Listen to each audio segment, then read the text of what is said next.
ನಮಸ್ಕಾರ, ನೀವು ನೋಡ್ತಾ ಇರೋದು ಸಿಜೆ ಕರ್ನಾಟಕ ನ್ಯೂಸ್.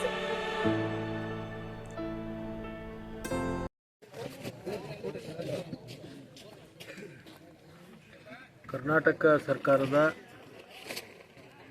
ಮಾನ್ಯ ಮುಖ್ಯಮಂತ್ರಿಗಳಾಗಿರ್ತಕ್ಕಂಥ ಸಿದ್ದರಾಮಯ್ಯನವರು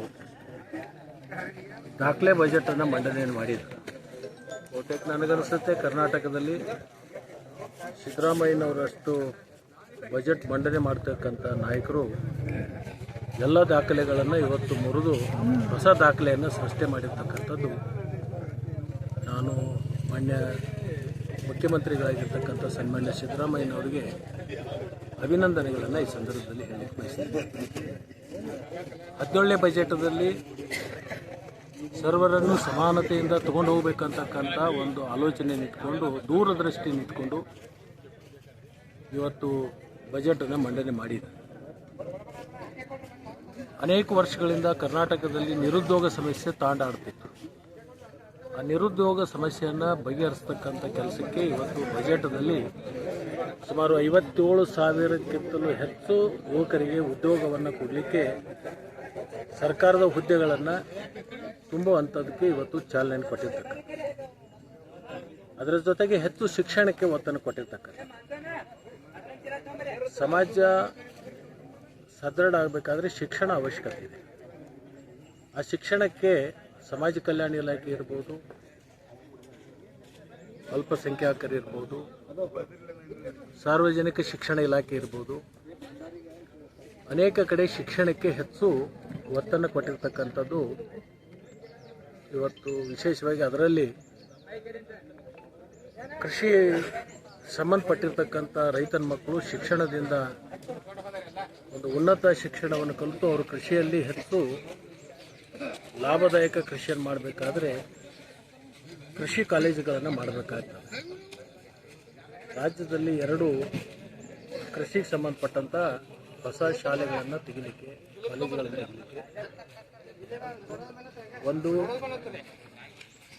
ಹಾರ್ಟಿಕಲ್ಚರ್ಗೆ ಸಂಬಂಧಪಟ್ಟಂಥ ಗದಗ ಜಿಲ್ಲೆಯಲ್ಲಿ ಒಂದು ಮಾಡಿರ್ತಕ್ಕಂಥ, ವಿಶೇಷವಾಗಿ ಗಡಿ ಭಾಗದಲ್ಲಿರ್ತಕ್ಕಂಥ ಬಹುದಿನಗಳ ನಮ್ಮ ಒಂದು ಕನಸಾಗಿತ್ತು. ಅತನೇ ಒಳಗೆ ಒಂದು ವೆಟರ್ನರಿ ಮೆಡಿಕಲ್ ಕಾಲೇಜ್ ಆಗಬೇಕು, ಒಂದು ಕೃಷಿ ಕಾಲೇಜ್ ಆಗಬೇಕು ಅಂತ.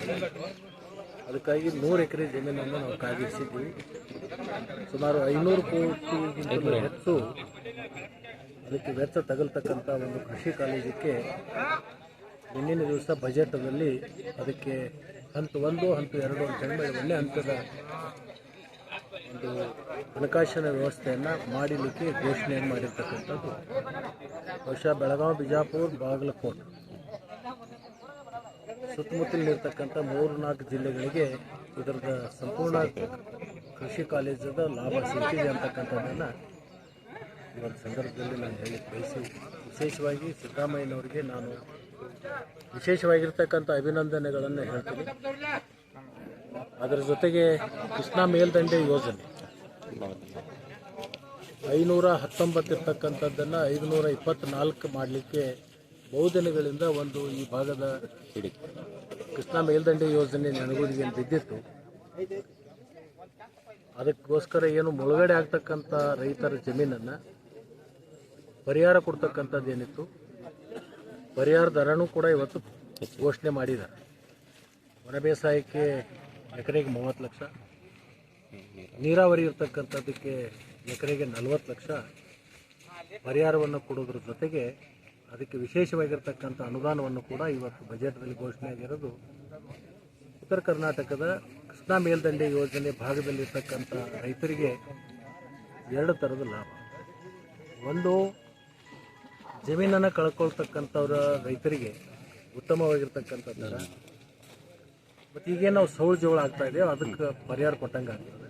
ಮತ್ತು ಆ ಹೆಚ್ಚಿನ ನೀರನ್ನು ಮೇಲ್ಗಡೆ ಹೋದು ಅದರದ್ದು ಹೆಚ್ಚಿನ ನೀರಾವರಿ ಮಾಡಲಿಕ್ಕೆ ಭಾಳ ದೊಡ್ಡ ಅನುಕೂಲ ಆಗ್ತಿದೆ.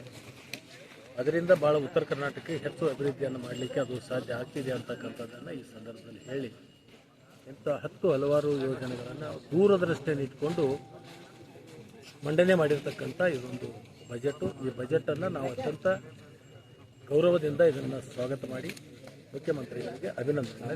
ಸರ್, ಇಸ್ರೇಲ್ ಮತ್ತು ಇರಾನ್ ಯುದ್ಧ ಬಗ್ಗೆ ಏನು ಹೇಳ್ತೀರಿ? ಇಸ್ರೇಲ್ ಇರಾನದ ಬಗ್ಗೆ ಬೇರೆ ದೇಶದ ಬಗ್ಗೆ ನಾವು ಯಾಕೆ ಚರ್ಚೆ ಮಾಡ್ಕೊತ್ಕೊಳ್ಬೇಕು? ಅವ್ರ ಪಾಡಿಗೆ ಅವ್ರನ್ನ ಬಿಟ್ಟು ಬಿಡೋಣ, ಅವ್ರು ಏನಾದರೂ ಮಾಡ್ತಾರೆ. ಅದರಿಂದ ನಮಗೇನು ಲಾಭವೂ ಇಲ್ಲ, ನಮಗೇನು ನಷ್ಟವಿಲ್ಲ. ಬೇರೆ ವಿದೇಶದ ಬಗ್ಗೆ ನಾವು ಚರ್ಚೆ ಮಾಡ್ತಕ್ಕಂಥದ್ದು ಅನಾವಶ್ಯಕ ಅಂತ ಹೇಳಿ ನಾವು ಹೇಳ್ತೀವಿ. ಹತ್ತನೇ ತಾಲೂಕಿನಲ್ಲಿ ಎಷ್ಟು ಜನ ಸಿಗ್ಲಿಕ್ಕಿದ್ರು? ವಿಶೇಷವಾಗಿ ದುಬೈ ಭಾಗದಲ್ಲಿರ್ತಕ್ಕಂಥ ಏನು ಅರಬ್ ಕಂಟ್ರಿಲಿರ್ತಕ್ಕಂಥ ಅನೇಕ ಜನ ಬರಲಿಕ್ಕೆ ಪ್ರಾರಂಭ ಮಾಡಿದ್ದಾರೆ. ಈಗಾಗಲೇ ಅದರದ್ದು ಅನೇಕ ಜನ ನಮ್ಮ ಸಂಪರ್ಕ ಯಾರ್ಯಾರು ಮಾಡಿದ್ರು ಅವ್ರಿಗೆಲ್ಲರೂ ಕೂಡ ಅನೇಕ ಜನ ಬಂದಿದ್ದಾರೆ. ಇನ್ನು ಶಿಕ್ಷಣಕ್ಕೋಸ್ಕರ ಹೋಗಿರ್ತಕ್ಕಂಥವ್ರು ನಾಳೆ 9ನೇ ತಾರೀಕು ಮತ್ತೆ ಅವ್ರ ಟಿಕೆಟ್ ಕನ್ಫರ್ಮ್ ಆಗಿದೆ. 9ನೇ ತಾರೀಕಿನ ಫ್ಲೈಟಿಗೂ ಅನೇಕ ಜನ ಬರ್ತಾ ಇದ್ದಾರೆ. ಕರ್ನಾಟಕದಲ್ಲಿರ್ತಕ್ಕಂಥ ಜನ ಸೇಫ್ ಆಗಿದ್ದಾರೆ ಮತ್ತು ಸೇಫಾಗಿ ವಾಪಸ್ ಬರ್ತಾರೆ ಅನ್ನೋದು ವಿಶ್ವಾಸ. ಸರ್, ಗ್ಯಾರಂಟಿಗಳನ್ನು ಕೂಡ ಯಶಸ್ವಿಯಾಗಿ ಮುಂದುವರಿತಾರೆ. ಅದು ಚುನಾವಣೆ ಪೂರ್ವದಲ್ಲಿ ಕೊಟ್ಟಿರ್ತಕ್ಕಂಥ ಭರವಸೆ ಗ್ಯಾರಂಟಿ, ಅದನ್ನು 5 ವರ್ಷ ತನಕ ಕೊಡಬೇಕು ಅಂತಕ್ಕಂಥ ತೀರ್ಮಾನ ಆಗಿರ್ತಕ್ಕಂಥ, ಅದರಲ್ಲಿ ಯಾವುದೇ ಥರದ ಕಡತಿಲ್ಲ, ಅದನ್ನು ಮುಂದುವರ್ಸಕ್ಕಂಥದ್ದು ಮಾಡ್ತೀವಿ. ಗ್ಯಾರಂಟಿ ಯೋಜನೆಯಿಂದ ಒಂದು ಸಮಾನತೆ ಬರಲಿಕ್ಕೆ ಸಾಧ್ಯ. ಯಾರು ಕಡು ಬಡವರಿದ್ದಾರೆ ಅವರಿಗೆ ಆರ್ಥಿಕವಾಗಿ ಸದೃಢ ಆಗಲಿಕ್ಕೆ ಅದೊಂದು ಅನುಕೂಲ ಆಗ್ತಿದೆ. ಆ ಯೋಜನೆ ಮುಂದುವರಿತಕ್ಕಂಥದ್ದಾಗಿದೆ. ಸರ್, ಸಾಲ ವಿರೋಧ ಪಕ್ಷದವರು ಸಾಲ ಮಾಡಿ ನಾವು ಬಜೆಟ್ ಅಂತ ಅನ್ನೋ ಒಂದು ಆಪಾದನೆಯನ್ನು ಮಾಡ್ತಾ ಇದ್ದಾರೆ. ಯಾವ ಸರ್ಕಾರ ಸಾಲ ಮಾಡಲಾರ್ದೆ ಮಾಡಿಲ್ಲ ಹೇಳಿ? ಯಾವ ರೈತ ಸಾಲ ಮಾಡಿಲ್ಲ ಹೇಳಿ? ಯಾವ ಉದ್ಯಮಿಗಳು ಸಾಲ ಮಾಡಿಲ್ಲ ಹೇಳಿ? ಒಂದು ಯಾವ್ದಾದ್ರು ಕಾರ್ಯ ಮಾಡ್ಬೇಕಾದ್ರೆ ಸಾಲ ಮಾಡಬೇಕಾಗುತ್ತೆ. ಪ್ರತಿ ವರ್ಷ ಅದನ್ನು ತುಂಬೋದು ತೆಗೆಯೋದು ಇದ್ದೇ ಇರುತ್ತೆ. ಕೇಂದ್ರ ಸರ್ಕಾರ ಸಾಲ ಎಷ್ಟು ಮಾಡಿತು? 2014 ಪೂರ್ವದೊಳಗೆ ದೇಶದ ಸಾಲ ಎಷ್ಟಿತ್ತು? 2014 ನಂತರ ಇವತ್ತು ದೇಶದ ಸಾಲ ಎಷ್ಟಿದೆ? ಅದನ್ನು ಸ್ವಲ್ಪ ವಿರೋಧ ಪಕ್ಷದವರು ಸ್ವಲ್ಪ ಪುಟಗಳನ್ನು ತೆಗೆದು ನೋಡಿದರೆ ಅವರಿಗೂ ಕೂಡ ಅರ್ಥ ಆಗ್ತದೆ ಅಂತ ನಾನು ಹೇಳ್ತೀನಿ.